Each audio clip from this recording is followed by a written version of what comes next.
Welcome again to the Actor's Vow. This is Denise Baratrabat. If you're new to the podcast, welcome. It's so exciting that you're here because today's episode is going to be incredible. Actually, one of my favorite ones ever.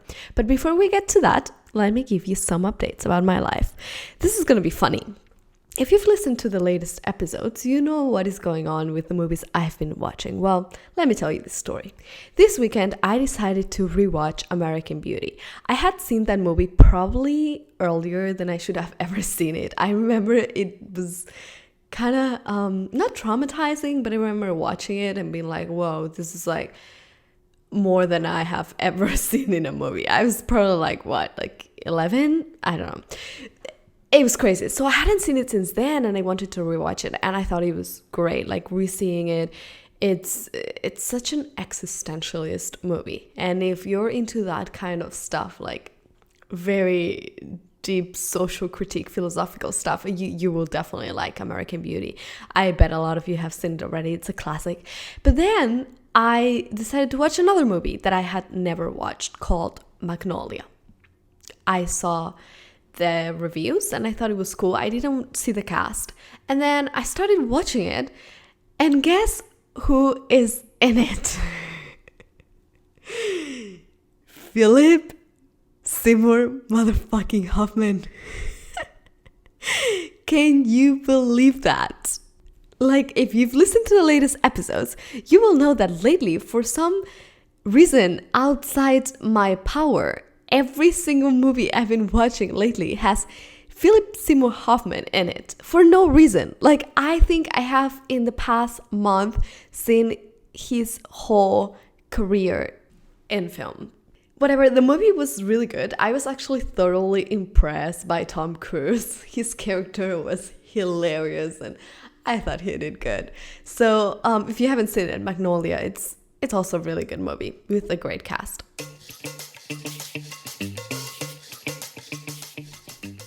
So before we start this week's episode, let me introduce to you the Sunday Spotlight of this week. This week's Sunday Spotlight is Casey Burke. Casey was born in Australia but lived in Los Angeles since 2007 and then she moved to New York City where she resides now in 2018. Most people might know her from the role as Cindy on ABC's TV show The Middle. And in the interview, she's going to be talking about how she managed to study acting while she was also a working actor and she had to go on set and, be at school. Also in high school, she started doing The Middle before she started college. She'll also be talking about her transition from theater to TV, and she gives amazing advice for young actors that are trying to get into musical theater programs. So if you're in high school and looking to get into that BFA musical theater program, watch out for her interview this Sunday on the Actor's Vow Instagram. If you want to find her before that, she has an Instagram and her handle is at Casey_Burke_official at CASEYSEY_BURKE_OFFICIAL.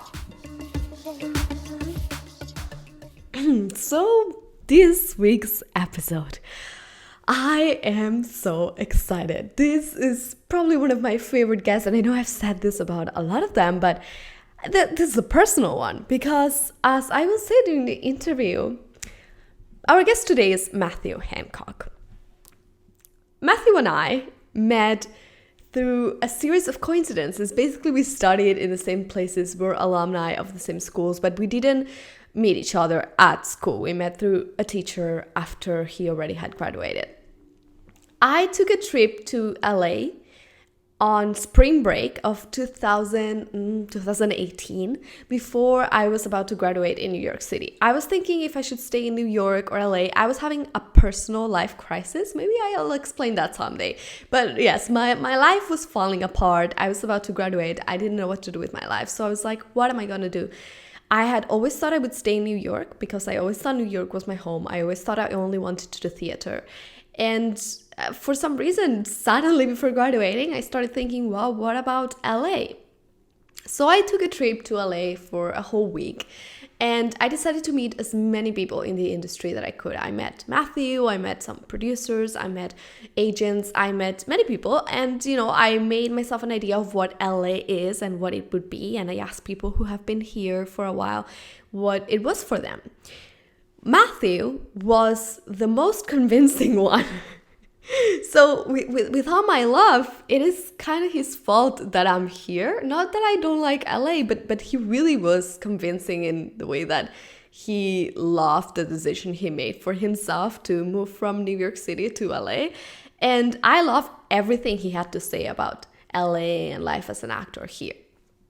So, since that was very helpful for me at that moment before I graduated, I thought this would be really helpful for you guys to bring kind of the conversation we had 2 years ago here on the podcast. It's not the same one. Of course, things have changed. I've been here 2 years and now have my own perspective. Things have changed for him too, but he has a lot of incredible advice.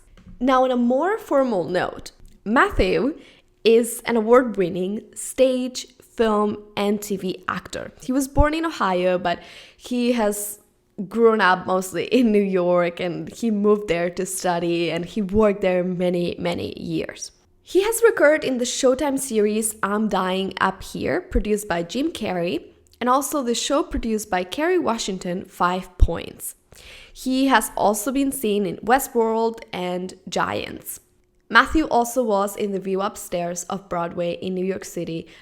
I saw that show. It was incredible. He has done a lot of theater in LA, which is very weird to say because there's really not that much opportunity here in LA for theater, but he has done it. And aside from this incredible resume that we could be talking about all day, Matthew is a really down-to-earth actor who knows what he wants and has gone for it. So I don't think he needs further introduction. I'm very excited for you to hear this interview. He's gonna talk about auditions and life in LA and life in New York, pros, cons, what to do while you're not working, and life in itself as an actor, not just the showbiz part of it, but like survival. So let's give a warm welcome to Matthew Hancock to the Actor's Vow. Welcome to the Actor's Vow, Matthew. I'm so excited to have you here today. Thank you for having me. Of course. So the first question I want to ask you is, what made you want to be an actor? Well, I did my first play when I was 4 years old, and I think it was a combination of just you find yourself there and you're very comfortable, and then also to the um, feeling and response that I got from the older people in my life when I got done. I liked that feeling at the end of a show, like the people coming up to you. Yeah. It's so weird. But at 4 years old, it was just like, what is this? I want more of this. And so you realize like, oh, if you do a play, well, this happens. So it was a combination of all those things. And then also being like a very expressive child and just having a whole bunch of energy. What was it, the play at 4 years old? So ironically enough, my mother was taking a dance class, and the class had a full-blown like dance production that involved acting. And I was supposed to just be like it's this play called I Honor the Prince and the Python. It's a dance show, but it's a play as well. And I was like a villager child or something. And how the story is told to me is that something happened that was like not planned. And I think something fell and I went and picked it up, but like my little 4-year-old self made a moment out of it, like for the audience. So I remember people coming up to me after, be like, "Oh, well, thanks for picking that up. Thanks for saving us," or you know what I mean. There was just that like like improv-y, like team leader thing that kind of like revealed itself to me at a young age, and I took to that feeling forever. Yeah, definitely makes you feel special, yeah. And did you continue acting through like your teenage years, or did you ever stop acting for a while? Yeah. So like I think I did a lot of community theater from that time up until about high school, and then in high school my interests just went other places. I also will admit to you that I started to put barriers on my dreams at that time.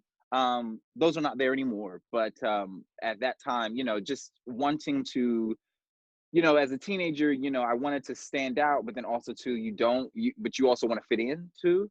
Okay. And so like, just to say I was an actor at that time wasn't really, what I wanted to regard myself as, even though that's who I was. It's just a really weird thing. Like I said, so I say all this to say that I started to try to do things. At that time, I moved more into like journalism, because at that Oh. time I was like, well, I want to be on TV, but acting is so hard, and like, let's just like figure out a way to, mesh the two.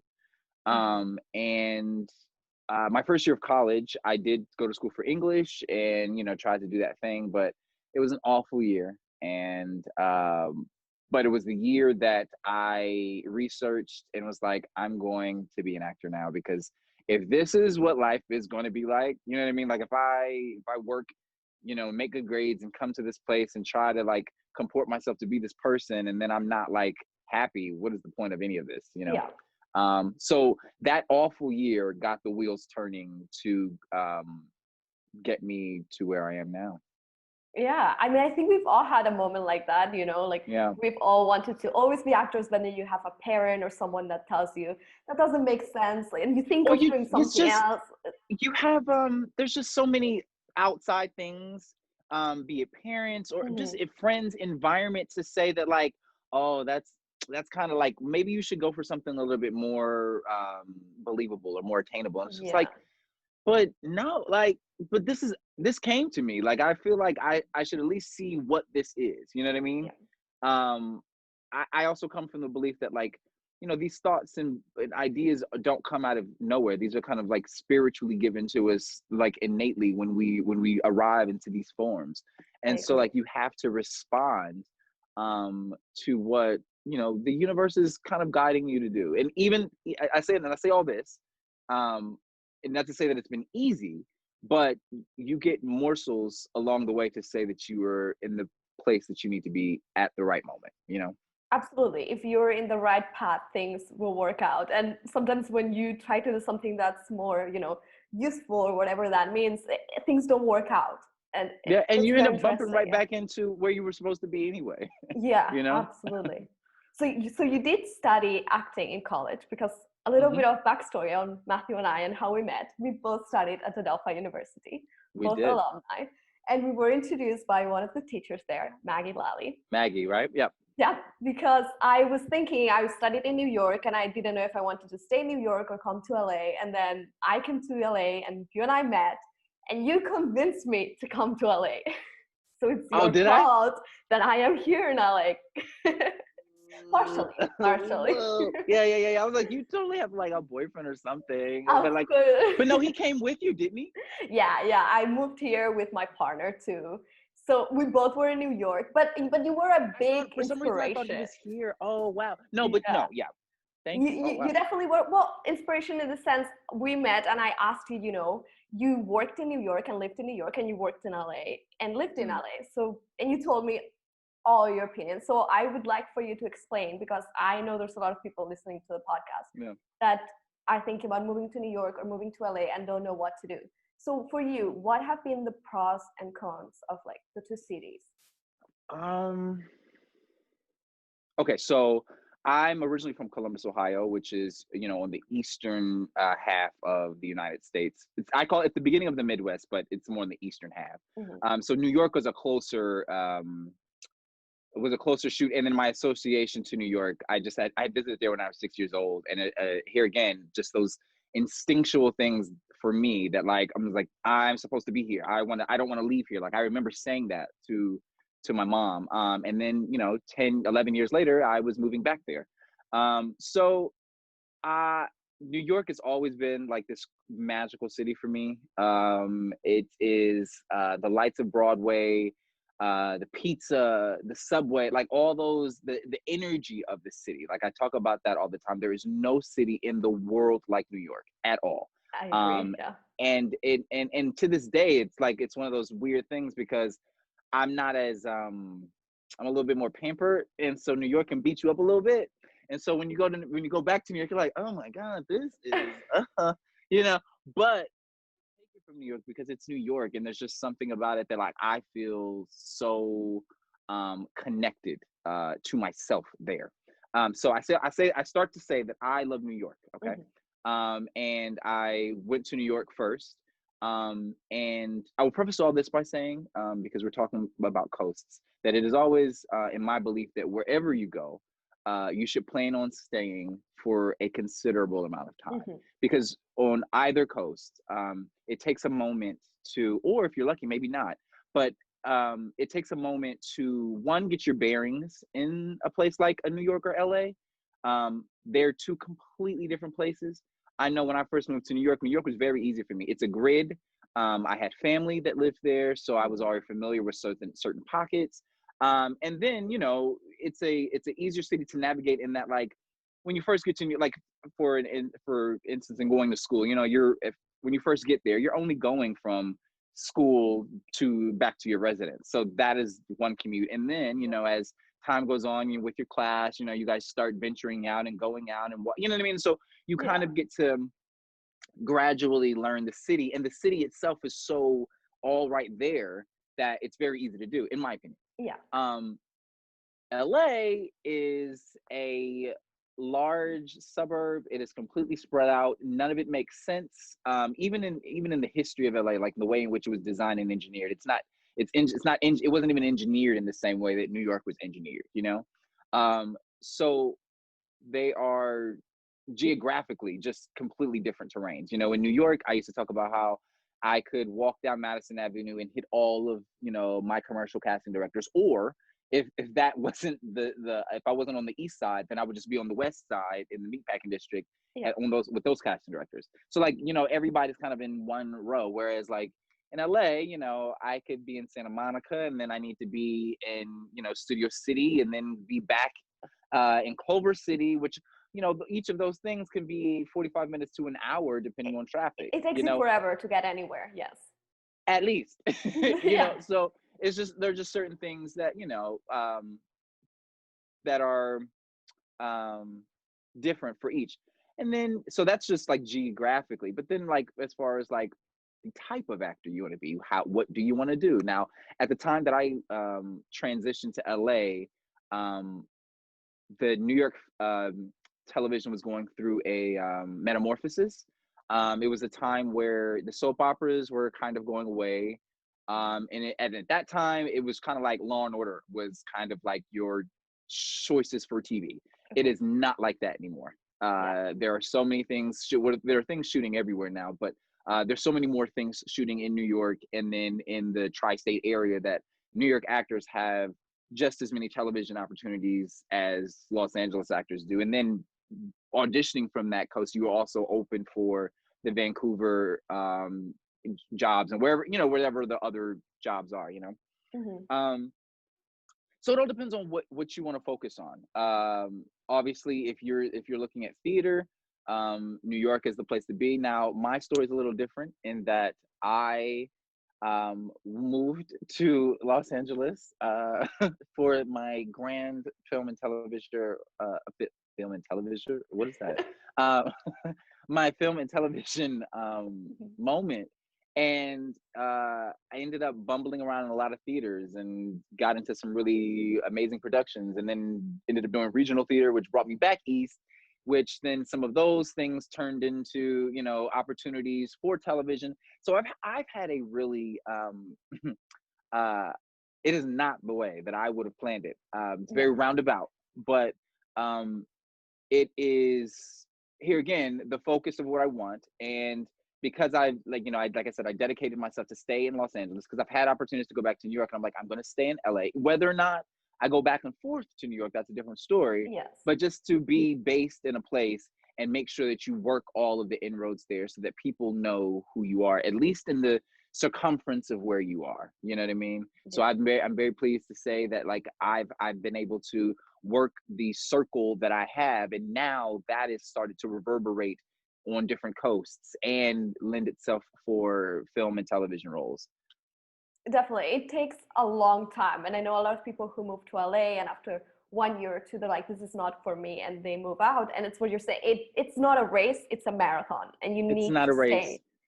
Yeah. And if we're talking specifically about LA, or between LA and New York, in New York, I used to always say, and I still do, that the craft of acting is respected in a way that it is not in Los Angeles. Yep. Then this is my opinion. There will be people who will probably argue with me on this, but people in Los Angeles wake up, and because their dad is a screenwriter, they are an actor. Yeah. Or they've been doing commercials since they were a kid, and like, why aren't they an actor? Or because they're models, whatever. Or because they're models, or you really are just like, the craft of what it is to be an actor is not as respected as it is in New York, because in New York, theater is the bedrock. Yeah. And you have people who will leave the middle of their workday to go see a play, and then also too, you and I both know that, like, it's very difficult if you don't have the experience to do so, to just do a play. And then not only to just do a play, but then also to do a play night after night for a considerable amount of time, and do it at the same level each time. Mm-hmm. And then also let it be new and happening to you, the character, each time. You know what I mean? Like, these are skills that are cultivated over years and years and years. And so it's very hard to just hop into that if you don't have the training. So training is it's much more respected in New York, I feel like. And just the art of acting within and of itself. And in Los Angeles, the market is very saturated, like I said, because everybody's an actor. Like, everybody is connected to the entertainment business. So and talent doesn't necessarily mean that you will be inherently successful, because the market is so saturated. You have people who might be, quote unquote, less talented than you, but they have made relationships with the people who are the gatekeepers, so they get auditions, and it's all about the will connections. Subsequently get bookings. Yeah, you know what I mean? Like, it just is what it is. I mean, because you and I both we've all seen somebody on TV and something where we're like, how? You know what I mean? Yeah. But it's just because, like, they made a friend, somebody liked them, and then one or two people said yes. Mm-hmm. So once you if you keep that in mind, that it is a marathon, and I know for myself, I always have to remind myself to run my marathon, because my marathon doesn't look like his marathon, doesn't look like her marathon, doesn't look like that guy's marathon over there, because in the end, it is all about the journey, right? Mm-hmm. Yeah. So for me, for example, before I moved to LA, like what you're saying, I wish I had known, for example, that LA changes you. And you said, now if you go back to New York, there are so many things that LA makes you more, how do you say? I don't know. In New York, you can deal with everything. It's spoiled. It does. Yeah. It does. Yeah, that thing that if you make it in New York, you can make it anywhere. I agree. True, and that's New true. York is that's harsh. True. Yes. And LA just spoils you. So is there Mm-hmm. something else that you wish you had known before coming to LA? I wish I would have, like, the only thing that I would have done differently is tell myself to let LA be LA. I spent my first 2 years in LA trying to make LA New York. Okay. At, like, to the point where, like, I think at one point I was going back like every other month. It was really weird. It was a really weird, but I told you I was in love with New York. So, and it was the only city that made sense to me, because you get to LA and it's just like, yeah, where, like, what is it? Like, where am this? I in? I'm in the valley now. What does that mean? Like, you know what I mean? So it took a minute to let myself settle into. So that's the only thing I would have done differently. Like, yeah, because LA is kind of like, it's kind of perfect. Yeah. I mean, as far as like what I know from New York, the lifestyle of New York, and what I can do and be in LA, at least if I'm having a bad day, I can look out and see a palm tree, or go to the beach. Well, they have beaches in New York, so but it's a different beach. It's a different experience. But we're talking weather, we're talking sunshine, we're talking palm trees. You know what I mean? It's a different vibe. It is. Okay, so you did theater for a lot of years, like I did, and then you moved to LA and did TV and film. So for you, how was that transition? that transition has been the transition of my life. Okay. Only because like I said, my first show was a dance show. I was a dancer first. I think that was my first artistic art form. So I'm a very expressive person, and film likes us to be still. It likes us to be focused. And so it's taken me a minute to figure out me and all of my energy. Like even me, look at me now. Like me and all my Yeah. energy to just sit and be comfortable in front of the camera and just have that conversation. So here again, that took more training. That took a really good scene study class when I got out to LA. And focusing on the type of actor that I wanted to be. That was very important when I first got to town. Because here again, there's so many, like, to be an actor is a very general thing these days. And so if you to focus on the type of acting that you want to do, the type of roles that you want to play, you know, being attractive, you can easily just play things just being attractive. But like, I mean, for depth, you know what I mean? Like, that was very important for me. So I got into a class immediately. And it took me a minute to find the right class. But I recommend anybody touching down to LA to go look at the Imagine Life Studios. There's a lady by the name of Diana Castle. She is developed an approach that I have found to be the most beneficial, and for me, solidified all of my conservatory training and BFA training, and made me the artist that I am now. Wow. Okay. Yeah. Okay. So I'm also very interested, we can talk all about everything you've done and acting, but we can Google those things. But I think the things that we don't see are like behind the scenes, like being You live want to talk as about an it? actor. Yeah. Like Mm-hmm. what do you do when you're not on set? Like how do you handle like those long periods of not having a job? Yeah. How do? No, right. Do I handle No, them? I Who knows? no, but see, this is when like, so community,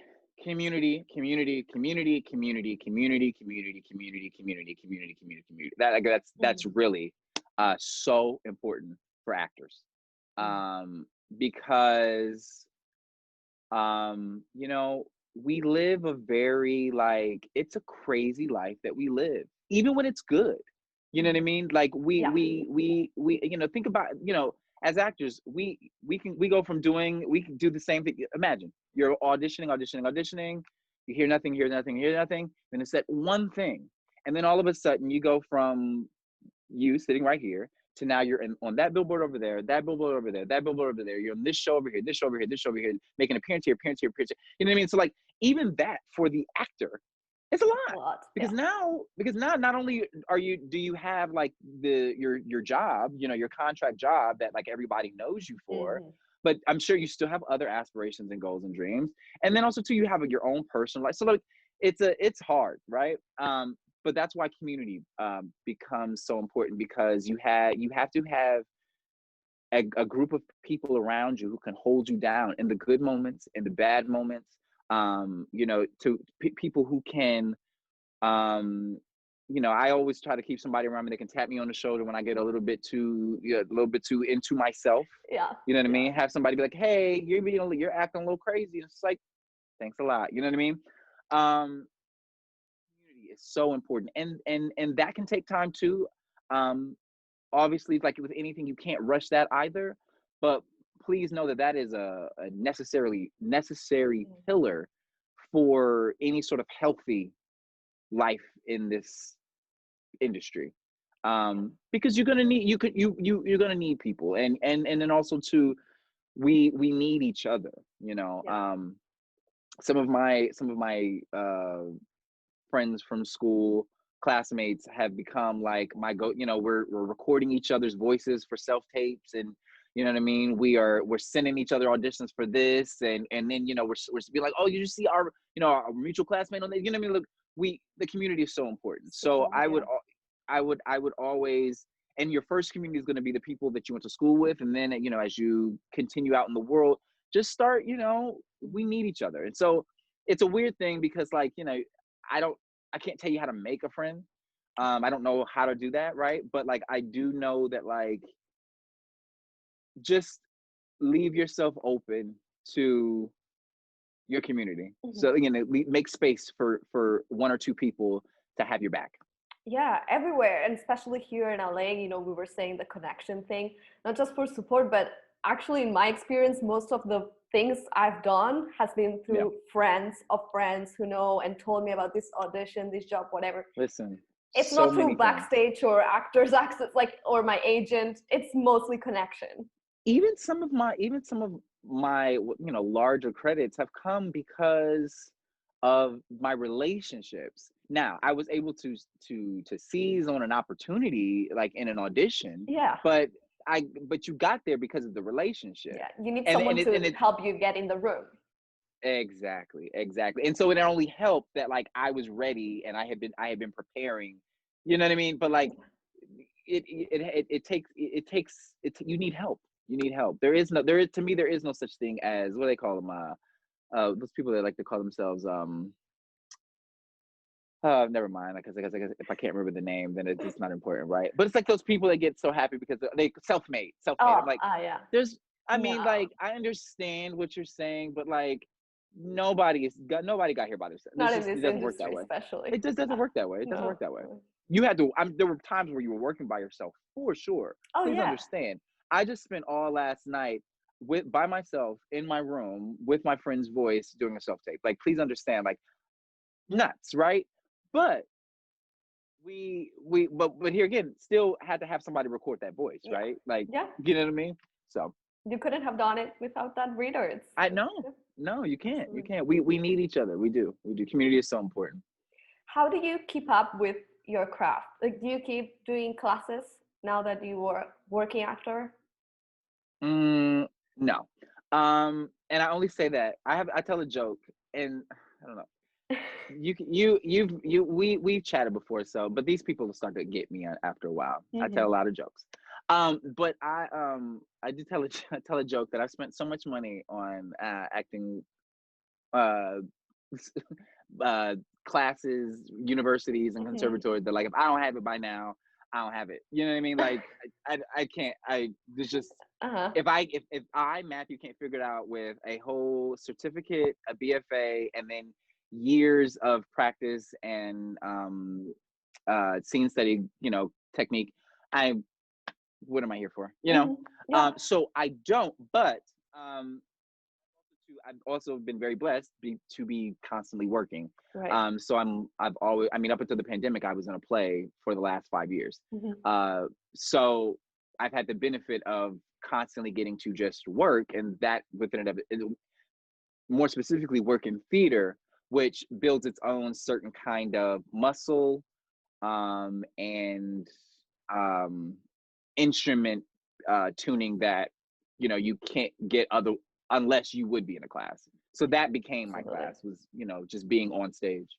Yeah, absolutely. And working with different people. I mean, because that's all too, you know, working on from show to show, you're working with different casts and different actors from different walks of life, and then also too, the roles are playing all very different. So I've been very lucky in that regard, that I've just been working, and so that's given me the class. Yeah, I mean, in doing theater, for me, I actually this past Tuesday had a big breakdown because I saw on my Facebook memories that it was 3 years since I had been on stage on theater, because I've been doing film and TV since I moved here. And I was like, whoa, this is crazy. And then, you know, I started getting scared. I'm like, wow, like those skills, you know, like I don't want to lose those skills that you can only have them on theater. Absolutely. But you have to find that way, you know, because, you know, I keep doing at home monologues and things, but yeah, you're right. You have to keep doing it to keep that training in you. But then also too, I think our heart's desires wants to do, you know what I mean? Like like when you do theater, like that is a very specific and particular kind of thing where, you know, like I even thought about it today. Like, I'm just like, I don't know what the next theater show that I do is going to be, but that is gonna be a real moment, because Oh like to yeah. be back on stage again like that, I don't know what it's gonna be, but I'm just like, how exciting, whatever it Yeah. is, And now we're whatever it all is. in the same place because of the pandemic. It's going to be Yeah. crazy. Well, it's put us all in a really weird predicament. I mean, you can see it even with celebrities. Like, not everybody's not handling this the best, Yeah. because we're all used to. I'm saying, people who are used to live audiences are not okay right now. Like I've Yeah. said that. Like my comedian friends are hurting. Yeah. My actor friend, you know what I mean. Like I've got drag queen friends who are like, missing their microphone. It's a thing. I mean, we're everybody's kind of working at half mast right now. Mhm. Yeah. So, if you could talk to young Matthew or look at Mhm. your whole career until now, is there something you would have done different? Is there any tip you can give to someone that's beginning? I would say the only thing I would say is that go for it full out the first time, right? My trajectory has been, like I said, it's been all over the place. It's been kind of crazy, but I also know that, like I say all the time, like my time at Adelphi is how I got my first equity contract in Mhm. LA.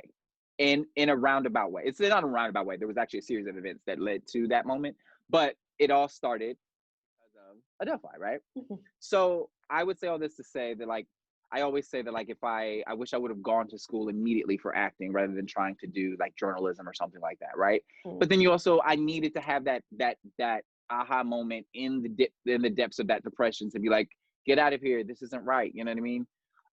So that's the only thing that I think I would do different, is to just go for it and don't look back. Okay. And the second guessers will always be there, and Mm. sometimes it's you. I mean, even me, I'm a very confident person, but there's always a moment at some point where it's just like somebody comes in and is like, are you sure? And I'm like, get out of here, like, what are you talking about? Like, Yeah. you know what I mean? And it's just like, I just think that that's just us as humans, because Mhm. we are, we there's always a need of, I know for me, that wants to protect. Mhm. But it's like, no, we're so brave, and like we are the ones that people look to Mhm. for inspiration. You know what I mean? And so that we pull it for ourselves. But yeah, that's the only thing that I would do different, is just to go for it hard the first time. Mhm. Don't don't dilly dally, and don't pussyfoot. Yeah, I was actually thinking about what you just said today, like what actually like keeps us going, because what you're saying, we have so many people telling us don't do it, it's not worth it, or The we've been doing it world for so telling you to many not years. do it. You know what I mean? Exactly. Yeah, But it's like yeah, in the end, it's like knowing why you do it, and like it's for yourself. And if you know why you're doing it, then it doesn't matter. yeah, Nothing yeah. else does. And also, too, people oftentimes want to associate acting or entertainment with being famous, Oh yeah. and so, like, a mature person knows that, like, that fame is a completely different thing from what we're talking about right now, Mhm. which is just the work.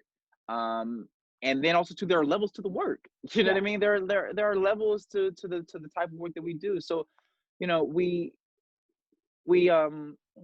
no, what's my thought? What was I saying? Yeah, I mean, well, yeah, talking about that, like, what is, everybody has different ideas of making it, being famous, whatever. Like, what is your Yes. idea of making it? And like, how do you keep setting yourself for goals and wanting to be better, but at the same time, stay grateful for what you have?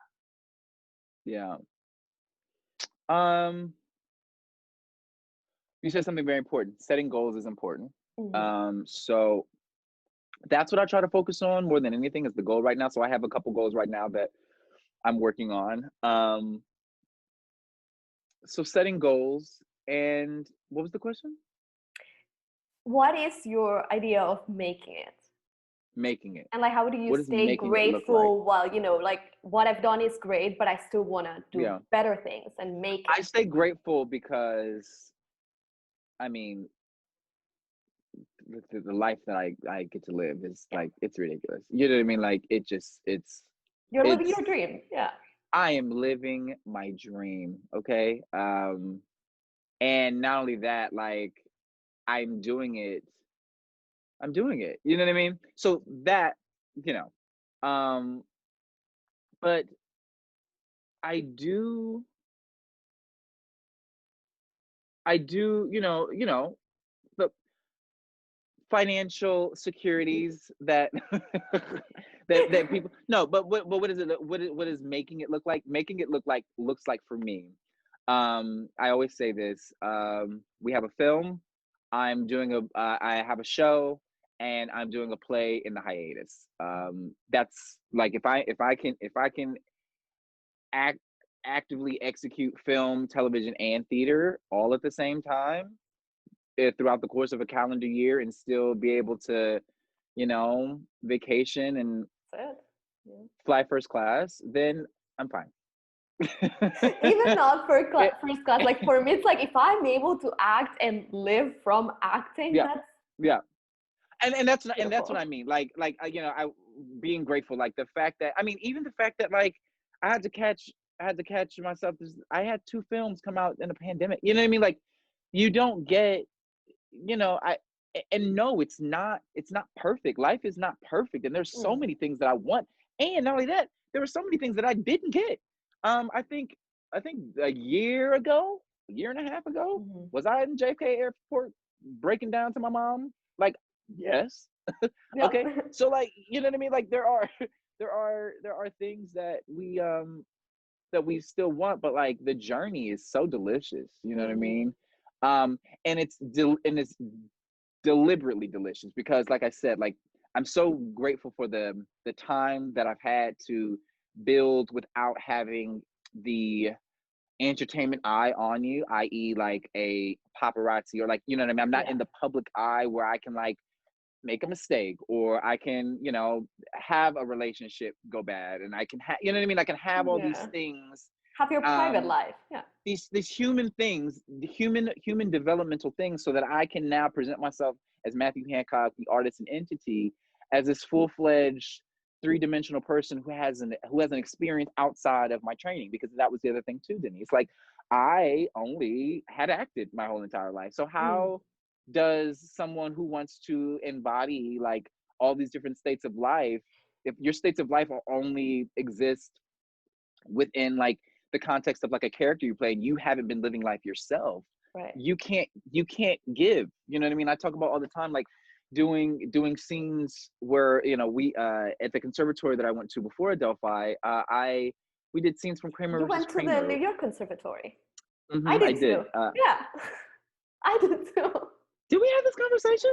Okay, so we went to the same. I did the summer program. I didn't do the full thing, but I did go there. Yeah. But you did go to SFT. Well, at that point, it was probably called the New York Conservatory, right? New York Conservatory, yeah. Okay, but so we've gone to the same schools, y'all. Yep. Same people. We're the same person. Same.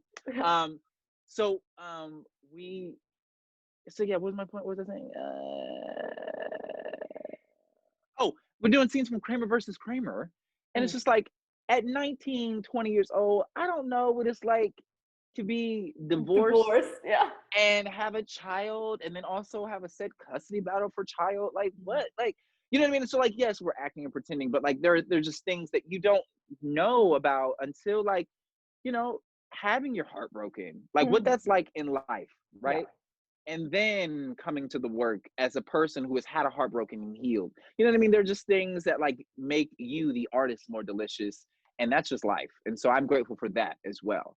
That it didn't like maim me to the point where like I'm afraid to go outside, but that like I have a story to tell and I have a point of view and an experience that can only come from me. And then as an actor, that is why you book me over him, because I have this really rich experience that I'm living from, and that's it.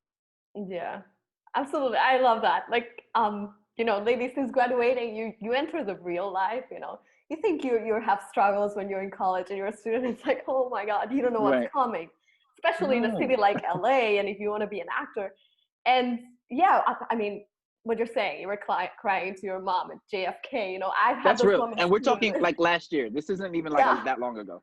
Okay. Yeah, and it's like I can't do this, but then it's like, well, I can't do anything else either. Like I can't be at a 9-to-5 job at an office. It's gonna kill me. What you're saying, I need those experiences, And now I Yeah. go through those experiences and it's like, okay, I'll use this someday at a movie. This is breaking me, but this is going to be great material.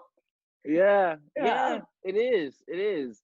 And that's what it is anyway. I mean, it's all material. Whether we ended up, whether I end up putting in the memoir or putting in my pilot or just like telling this tale at the next time I'm at the bar. You know what I mean? Like Hmm. it's all for the experience. And I just coming back to gratefulness, just like to be when you well, I don't know, like if you turn on the news and just see like what's happening, but like I don't know, I'm just so grateful right now. Yeah. Just the fact that I can get up and walk around and I have command over all my digits and like you know what I mean? Like I have so much. I have so much abundance. I'm very lucky And you in that found regard. what you wanted to do with your life and you're Hmm. doing it. So that's what matters. Yeah, Yeah. yeah, yeah. And like you say, it would be very difficult for me to go do something else. Like Yeah. it would be very difficult at this Absolutely. point. I don't even know where I fit in. Yeah. So what character you've played has changed you the most? Oh, well, because she came in first. So I played this character by the name of Carson in a play called Hit the Wall. It was at the Mhm. Los Angeles LGBT Center. I think we premiered in 2015. And I would say that role changed me the most because it gave me such a mm, sense of personal power Mm. that I had never felt before. Um, and that I was probably fearful of in my waking life, right?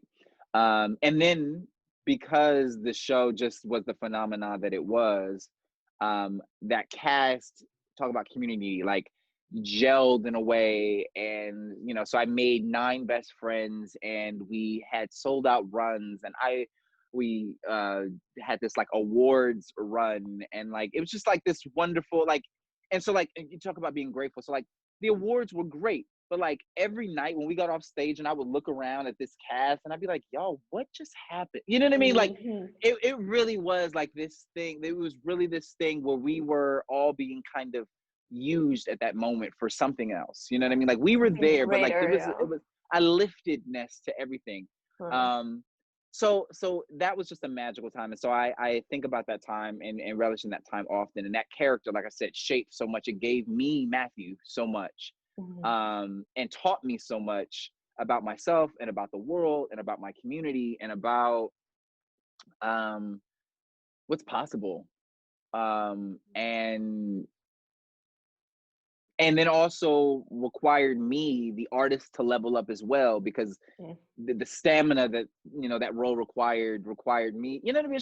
It was just this all encompassing like masterclass, if you will, Yeah.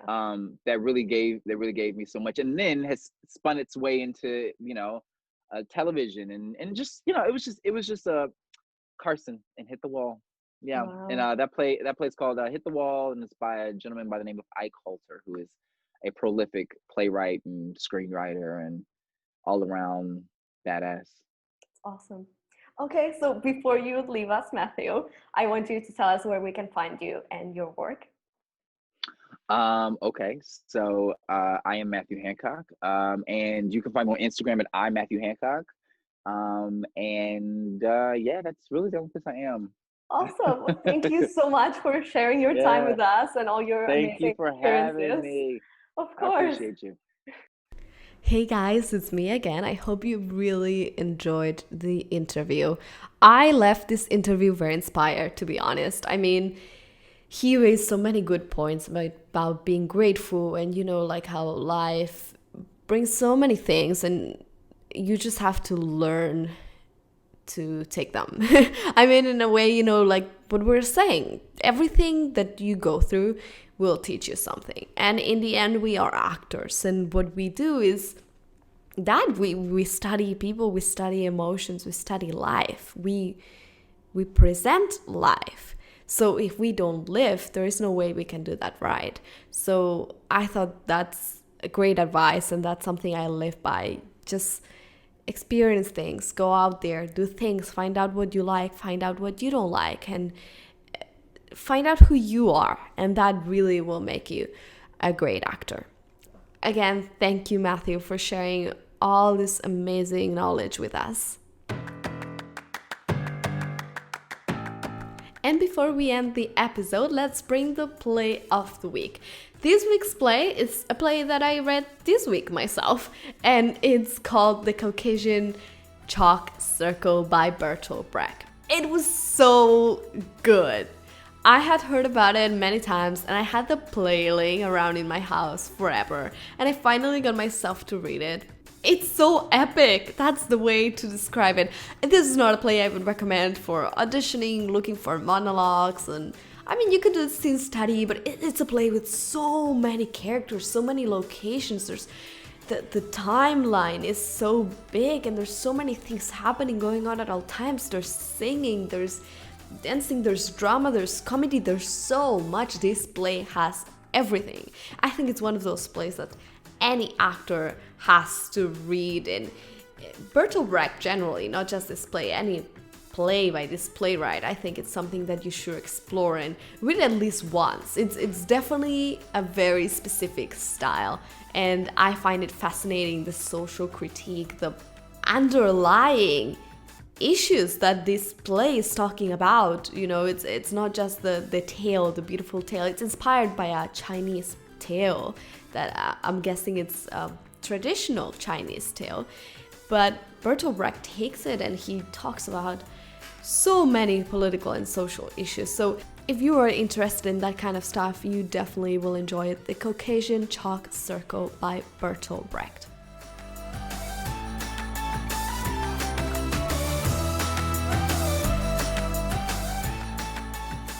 And this will be all for this week. Next week, we don't have a guest. It's going to be me. It's going to be a Christmas special. I'm probably going to keep it short, let you enjoy your time with your family.